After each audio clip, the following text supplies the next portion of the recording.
RMC, 6h-8h30, Apolline Matin. Apolline de Malherbe.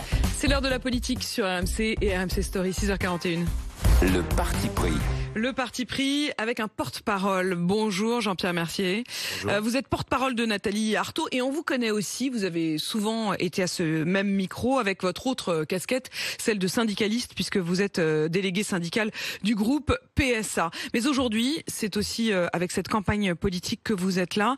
Je voudrais qu'on balaye un peu le programme aussi de la candidate Nathalie Arthaud, mais qu'on s'arrête un instant sur ce qui se passe dans la sécurité alimentaire. Depuis ce matin, on s'en inquiète, y compris avec vous tous au 32-16. Buitoni, Ferrero, une fromagerie Alivaro.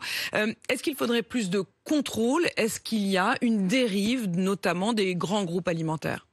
Il y a assurément une dérive constante, parce que ces grands groupes industriels fonctionnent d'abord et avant tout sur la loi du profit, c'est-à-dire sur des critères de rentabilité, et surtout la solution pour s'en sortir, il faudrait que les travailleurs de ces grands groupes industriels puissent dénoncer librement toutes les dérives au niveau sécuritaire, au niveau conditions de travail, au niveau conditions d'hygiène.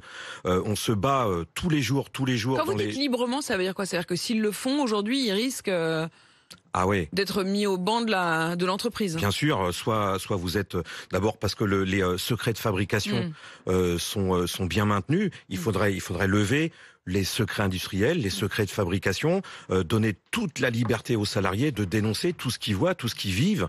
Parce que je vous assure, quand vous êtes un salarié qui travaille chez Buitoni ou chez d'autres groupes alimentaires, vous voulez fabriquer de la bonne bouffe, de la bonne nourriture. Vous voulez pas empoisonner donc vous êtes le premier les à gamins. en être désolé. Et d'ailleurs, on l'a constaté, et Marie Dupin vient de rentrer dans ce studio. Marie, vous avez été en contact avec plusieurs anciens, pour le coup, des salariés qui nous disaient qu'ils avaient du mal à endormir la nuit finalement. Bien sûr. Puisque voir leur usine dans ces conditions. Surtout quand vous êtes un salarié et que vous le dénoncez, vous êtes soumis à des sanctions. Jean-Pierre Mercier, est-ce qu'il faut davantage de contrôle extérieur et arrêter les autocontrôles? On fait confiance en fait aujourd'hui aux marques, on fait confiance aux entreprises qui font des autocontrôles.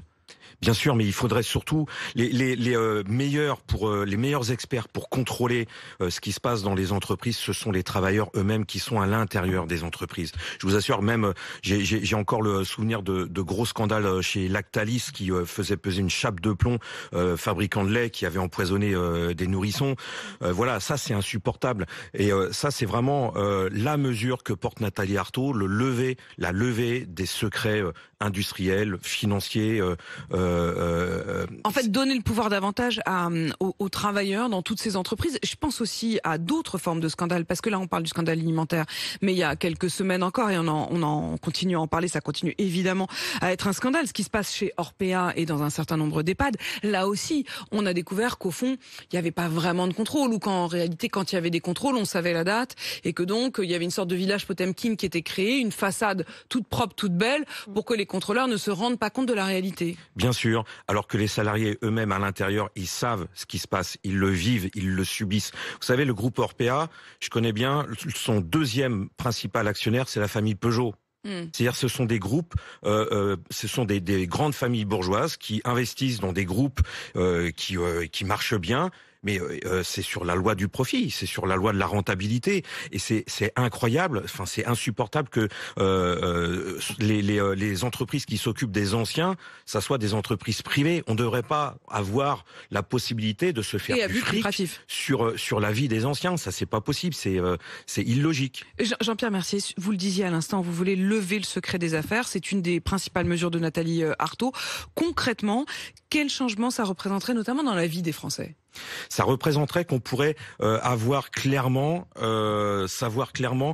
qui se fait de l'argent, comment les grands groupes industriels se font de l'argent, comment les grands groupes bancaires se font de l'argent. On verrait qu'en fait les grands donneurs d'ordre, par exemple PSA, Renault, étranglent complètement leurs sous-traitants, comme la SAM qui aujourd'hui ferme, licencie, et où les salariés honteusement ont été condamnés à évacuer le site. Ils ont décidé de continuer à l'occuper. On aurait vraiment toute la clarté sur comment se font les profits et qui on devrait attaquer. Et vous en feriez quoi ? Ah bah là, on pourrait mettre une politique pour vraiment dénoncer aujourd'hui qui c'est qui fait peser une chape de plomb, qui c'est qui est en train de saigner l'ensemble de la population. Le troisième tour social, je voudrais aussi en venir à ça. Jean-Pierre Mercier, Olivier Besancenot était à ce même micro hier. Il nous disait au fond qu'il fallait déjà enjamber la présidentielle. Et d'ailleurs, quand on demande à Nathalie Arthaud, votre candidate, si elle a vraiment envie d'être présidente, elle avoue assez naturellement que c'est pas franchement son objectif, que son objectif c'est d'utiliser le moyen de la présidentielle pour faire connaître sa lutte. Mais la vraie lutte, elle sera dans la rue. Elle sera quand? À l'automne? Elle sera dès que possible quand l'ensemble du monde du travail aura retrouvé confiance dans sa force collective. On représente une force colossale en France. On est des millions et des millions. On est 38 millions de personnes à vivre en dessous des 2000 euros net par mois. Quand elle porte le SMIC à 2000 euros, c'est un minimum. Et toutes ces revendications, pour les imposer, il faudra passer par la lutte, par le combat social. Il faudra que le monde du travail reprenne le chemin des luttes sociales, c'est-à-dire faire grève, occuper les entreprises, manifester, instaurer un rapport de force pour que la peur change de camp et qu'elle soit vraiment du côté des grands de ce monde, c'est-à-dire les actionnaires des grandes industries, du CAC 40 et du futur gouvernement, quel que soit le président de la République. C'est quoi la différence entre vous et Poutou? J'ai quand même toujours du mal à comprendre. Moi, très franchement, je veux dire, nous, on y va plus clairement. Nous, c'est le camp des travailleurs. On s'adresse à tous ceux qui n'ont que leur salaire, leur pension de retraite ou leur allocation pour vivre. On dit clairement que, au-delà de Macron, au-delà du futur président de la République, c'est contre l'ensemble des capitalistes qu'il faudra s'attaquer, mais qu'il faut s'attaquer même au système capitaliste.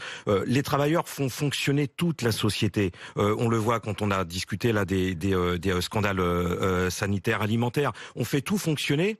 C'est à nous de diriger, c'est aux travailleurs de diriger toute la société.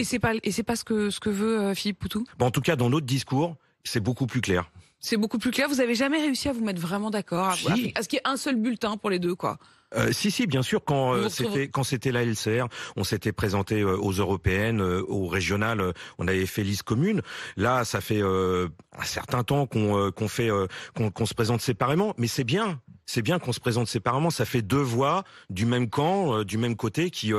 Quand on veut pas rentrer à l'Élysée, c'est sûr que c'est bien du coup, d'éparpiller les voix, mais c'est pas le même objectif, quoi. Oui, mais face à l'extrême droite, aux Zemmour, aux Le Pen, Macron et compagnie, c'est bien d'avoir deux candidats. Vous mettez Macron dans l'extrême droite? Macron, c'est le meilleur carburant pour l'extrême droite. Tous ceux qui sont succédés, mais il n'y a pas que Macron, avant Hollande et avant Sarkozy, c'est eux qui ont fait monter l'extrême droite à des scores aussi énormes, et c'est un réel danger pour le monde du travail. Merci beaucoup, Jean-Pierre Mercier, d'être venu dans ce studio ce matin. Vous reviendrez aussi pour les autres luttes, puisque vous êtes également syndicaliste, en plus d'être le porte-parole de Nathalie Arthaud. Il est 6h49 sur RMC.